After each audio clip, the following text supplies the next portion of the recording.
Hello from Stanford University Press. My name is Margot Urban, and I am the acquisitions editor for our Jewish Studies list here. We're disappointed that we're not able to gather together in person at the AJS meeting this year, but we wanted to do something to kind of recreate the feeling of going into the exhibit hall and running into a colleague who has a new book out.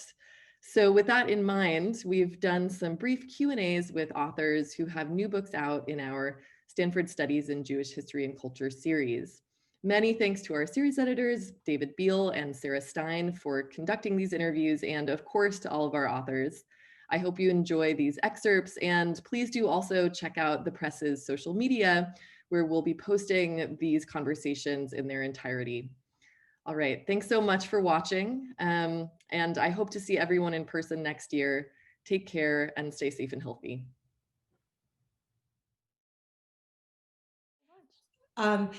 Since we are on Zoom and prisoner to the digital platform, will you start by telling us about the picture behind you? Sure. The photo comes from the book, and it's a street scene from the Jewish quarter of Ottoman Izmir around 1901.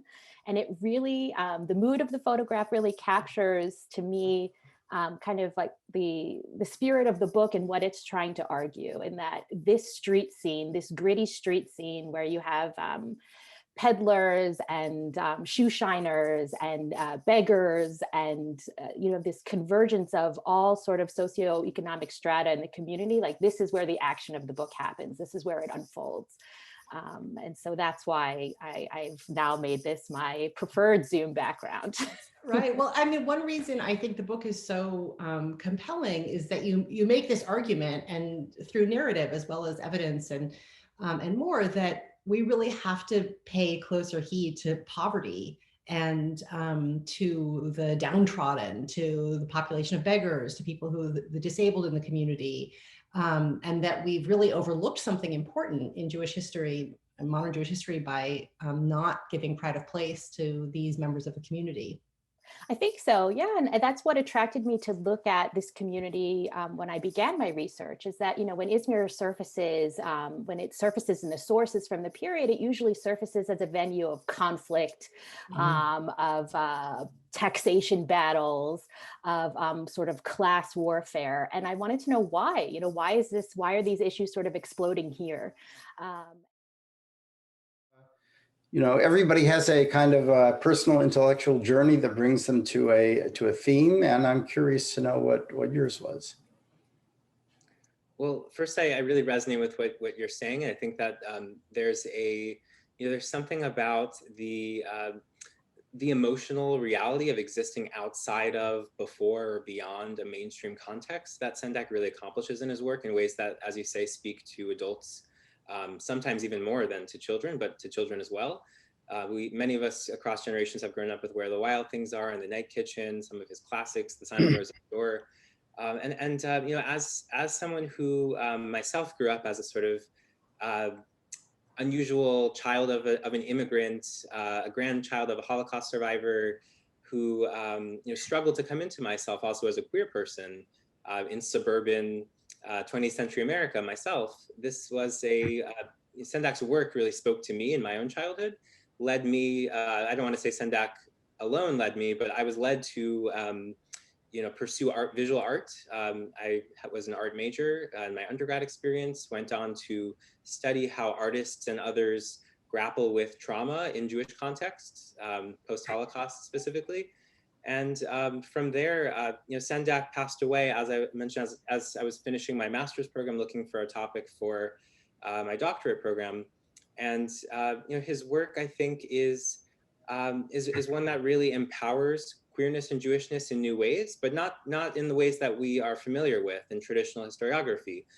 He's not the typical story of an assimilated perspective, right? He's one who really spoke from the perspective of what it means to inhabit or identify with the other, the monstrous, and to occupy realms of fantasy, other worlds, parallel worlds, through which to work through dark and othered elements of history. So I think. Can you speculate, as you do in the book, I mean, on why this is so enduring, the attachment to this identity and history? I mean, I think that there are periods in which there's interest in it by both by people who are identifying as such and also by others, observers, and interested people. And we are in a particular period, I think, characterized so much by widespread interest in memory culture, in sort of both grassroots and state-led memory and memorialization, in interest in recovering traumatic histories, especially, right? So I think that's one part of it. The other part is I think this growing interest in Sephardi culture and identity and history, especially sort of, as I call it, like the post-1992 period, 1992 being the year of the quincentennial of the 500 years of after expulsion, which was commemorated widely in in Turkey and in the Americas and in Europe to a certain extent. So there's that interest in Sephardi history as well, and then there's of course what the Converso represents for us, exactly. And that is, I think, a multiplicity of things.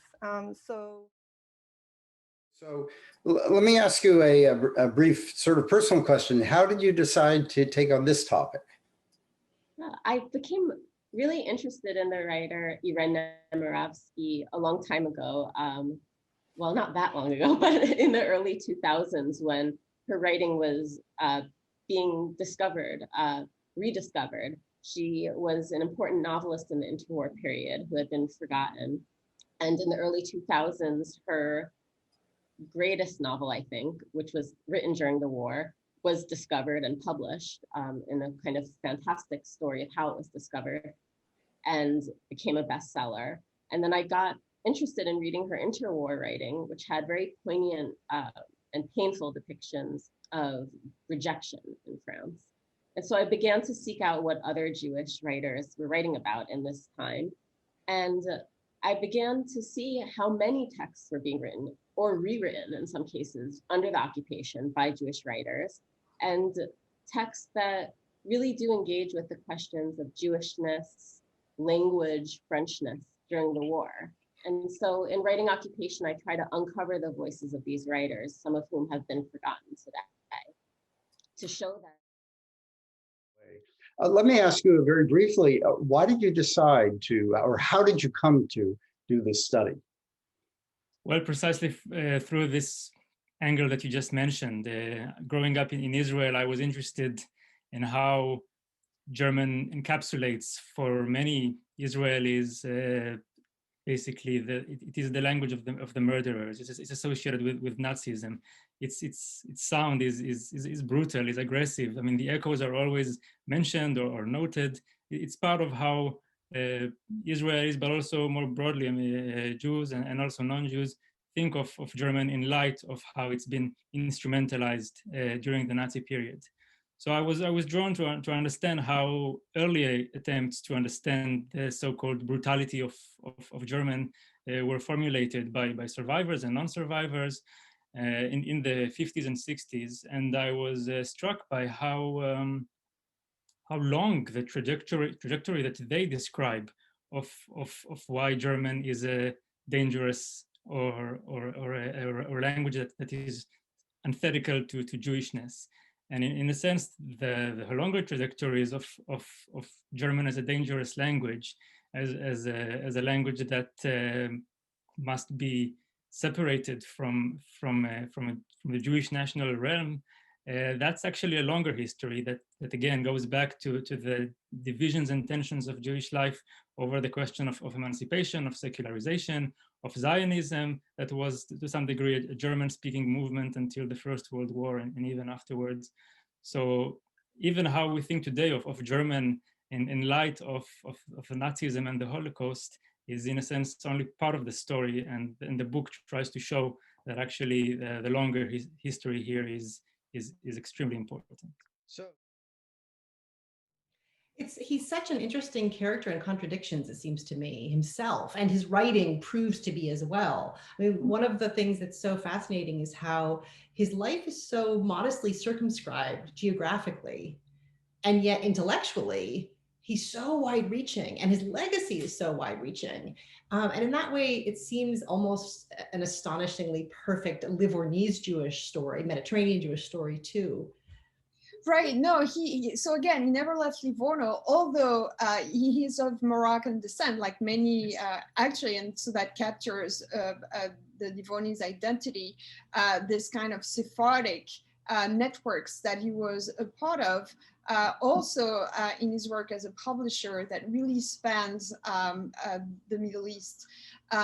And so, yes, I mean, there is a kind of microcosm, and that's why his life is fascinating, because as you said, like there is a paradox of him never left Livorno, and yet, you know, inundating journals and having these conversations with interlocutors in France. And so he was also, he wrote in multiple languages, having this, this publishing house that was, you know, that published rabbis from Turkey. And so you can really trace those kind of intellectual and religious networks through the work of Ben Amosek, which is another fascinating way in which he felt that his interventions were absolutely not, you know, circumscribed or limited to Livorno, but that it could be in conversation.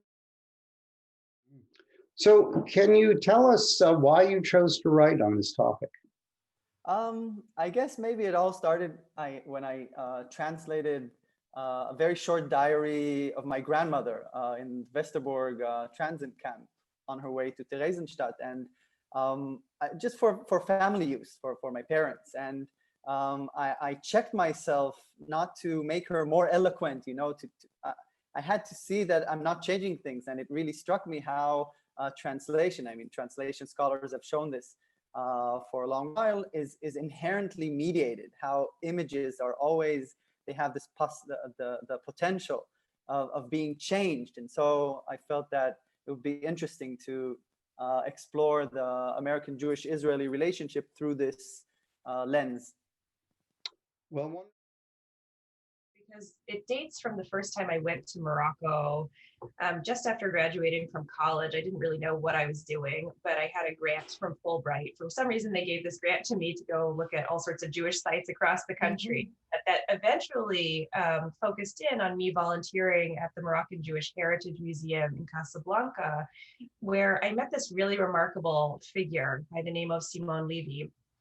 Simon Levy, at that time that I met him, was the director of the museum, but I learned through discussions with him over the time that I was there that he had been a very prominent member of the Moroccan Communist Party and had been very active in national liberation politics and in anti-Zionist politics as well among Moroccan Jews and nationally.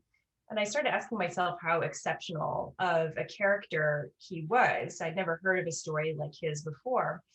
And so then when I went to grad school, I thought about writing a dissertation that really focused on this person and putting him in the broader Moroccan national and Jewish historical context. And that's ultimately what led to this book, to figures like Simon Levy and others like him, and thinking about what they could tell us about the history of Moroccan Jews, both across the 20th century and more critically after the moment of independence in 1956, right? That there was still a thriving Jewish community in Morocco that was still very politically engaged, and that the story doesn't end with just mass migration in the 1950s and 1960s. Can I ask you somewhat more personal question? Why did you decide to take on this subject, or what was the process by which you arrived at this subject? Well, I think it was a journey, as is often true from my previous research project, which was about the Jewish community of Kiev, which was largely focused on the institution builders of that community, the pillars of the community, whether they be the industrialists, the great merchants, or in some cases the rabbinic leaders of that community. And because there was so much emphasis on the large institutions and the philanthropy in that community, I started to get interested in what the other side would be. In other words, who are the people who are going unmentioned? Who are the people who are the recipients of this charity, who are kind of streaming into Kiev, as far as the sources tell us, by the thousands every year, and yet are mostly living kind of unseen lives underground. They're not supposed to be in the city legally. And so I got intrigued by this idea of the people at the lowest ladder of the lowest rung of the socioeconomic ladder. And I guess maybe there's also there's a personal piece of it in there for me as well, because I realized as I kind of went through the different phases of the project, how interested I was in marginal identities and people who are living at the periphery of the community in one way or another. And I suppose that relates to my own identity as a gay man in some way. I've never felt particularly, or at least not extremely marginalized, but I think that enabled me to connect to it in some way, the understanding of what it means to be on the outside looking in. And I think that's part of what motivated me. Although if you had asked me 5 or 6 years ago, what the motivation was, I'm not really sure if I would have said that. I think I probably would have just said, this is just the most fascinating topic I've ever studied, and I could probably study it for the rest of my life. It's wonderful. I mean, it's always so fascinating to see how people retrospectively understand their intellectual journey. And this is a wonderful, extremely important book. And thank you so much for writing it. Thank you. Thanks.